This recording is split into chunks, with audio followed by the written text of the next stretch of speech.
ወይዘሮ ሰላም ልጇን ለወንድሟ ጥላ አረብ ሀገር ሂዳ ለ10 ዓመት ቆይታ ነበር የመጣችው።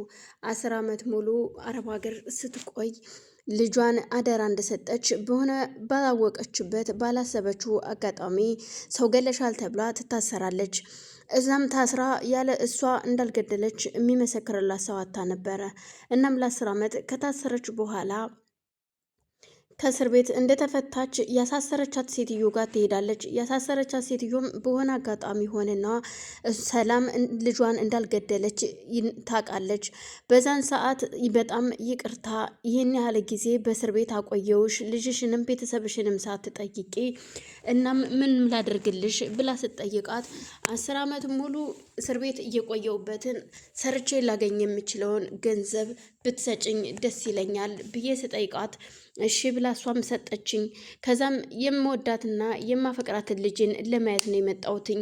እናም እባክህ ወንድሜ ልጅ የት ነው ያለችው? ባደራ መልኩ የሰጠሁህ ላንተ ነው ትለዋለች። ወንድሟ ግን በዛን ሰዓት እሷ ገና ከቤት ከመውጣቷ በፊት ነበር ወደ ስደት ልጅቷን ሲገላምጣት የነበረው። ልጅቷም እናቴ ባክሽ ጥለሽኝ አትሂጂ እያለች ነበር እየለመነቻት ትታት ሄደችው። እናም ወንድሟም አውጥቶ ጎዳና ይጥላታል። ከጎዳና አንድ ምስኪን ሴት ታነሳና ልጅቷን ታስጠጋታለች። ማለትም ብሌንን ካስጠጋቻት በኋላ ብሌንም እንደ እናቷ አይታት ከዛች ሴት ጋር አብራ ትኖራለች። አድጋ ትምህርት ቤት እየተማረች እያስተማረቻት ነበር።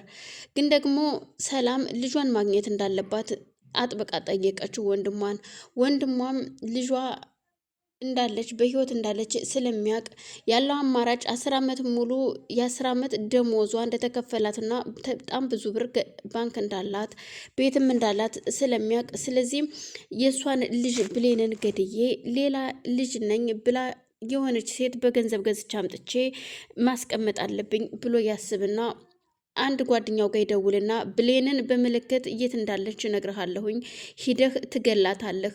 ምክንያቱም ሰላም መታለች፣ በጣም ብዙ ብር አላት። ስለዚህ አንዲት ደግሞ በጣም ጎበዝና አክቲቭ የሆነች ሴት ታመጣልኛለህ።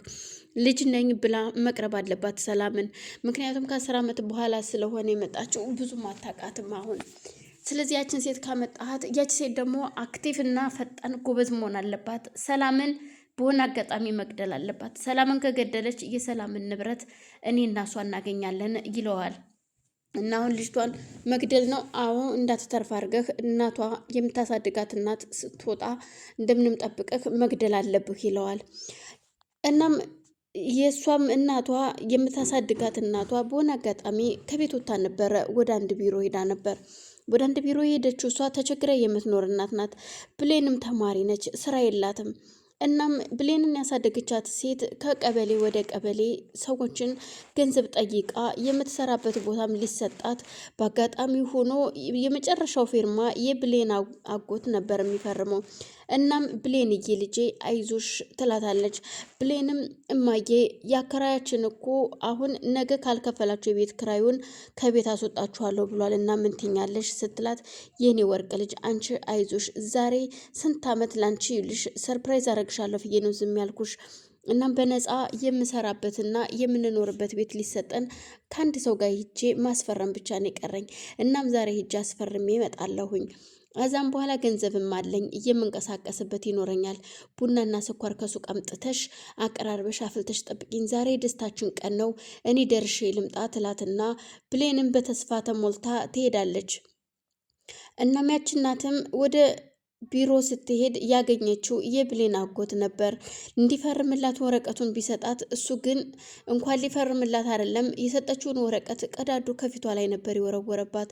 የብሌን አሳዳጊ እናትም እጅግ በጣም አዝና ልቧ ተሰብሮ ልጄን ዋሽቻት ምንድን ነው ማደርጋት አሁን የትስ ነው ምጥላት እያለች መንገድ ለመንገድ እያለቀሰች ስትመጣ ብሌንን ደግሞ የተላከው ሰው በአጋጣሚ በራን ኳኩቶ ሲገባ ብሌንም በሩን ስትከፍትለት ይገላታል።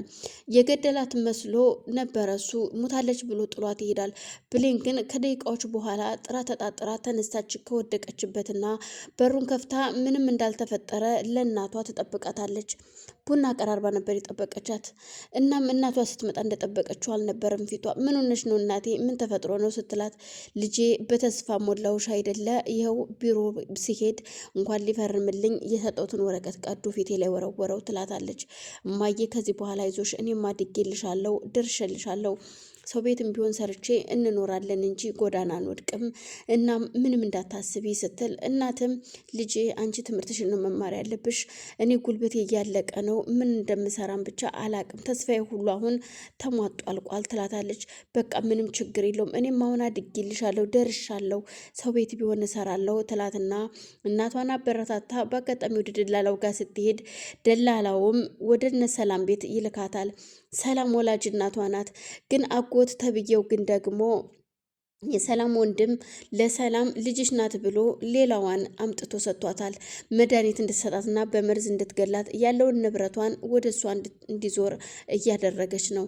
እናም ይቺ አዲስ ልጅ ከሄደች በኋላም ሰላምም ብዙ ነገሯ ባይዋጥላትም ግን ያው አምኖ መቀበልን የመሰለ የለም ብላ አምና ተቀብላታለች።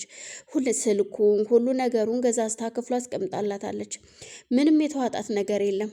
አጎትም ቶሎ እንድትገያት እያለ በነበረ ሰዓት ብሌን ደላላው ወደ እነ ሰላም ቤት ይልካታል።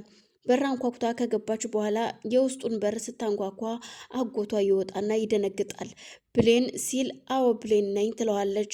አፍጥጦ ሲያያት አንቺ ቆይ ሙተሻል አልተባለም ለምንድን ነው የመጣሽው ብሎ ቢላ ሲያወጣ ብሌን ትደነግጣለች። የያዘችውን ልብስም ይወድቃል። እንዴት ቆይ ለምን መጣሽ ለምንድን ነው የመጣሽው ሲላት እሷም ደንግጣ ስለነበረ ምንም የገባት ነገር የለም። ያጎቷም እናቷም ትሁን እያወቀችው ነገር የለም።